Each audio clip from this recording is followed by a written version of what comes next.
how to remember things in a better manner.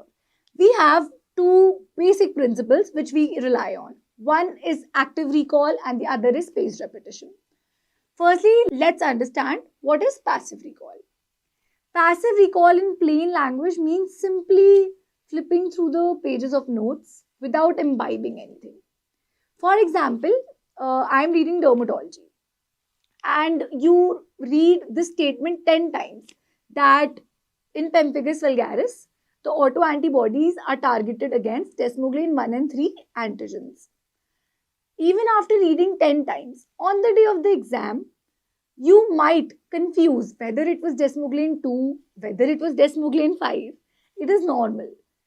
But if you actively approach this line in a way of a question, supposedly, if we learn this same fact in an active manner, in the form of a question, like what are the autoantibodies in pemphigus vulgaris?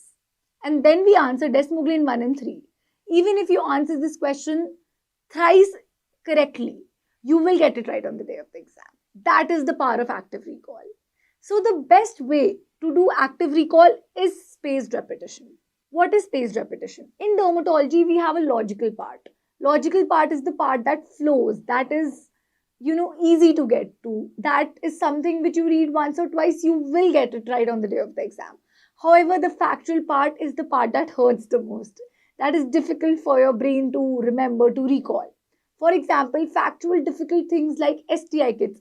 Trust me, being a resident, after 1 year also, I can get the kits wrong. So, of course, it is very difficult for an undergraduate to get it right. But there is this spaced repetition that will help you recall these very high yielding but difficult chunks of information in a very high yielding manner. Spaced repetition heavily relies on how you recall this important chunk of information in a spaced out but in a systematic manner to yield the best outcome. Active recall and spaced repetition will actually help you build a very long term memory.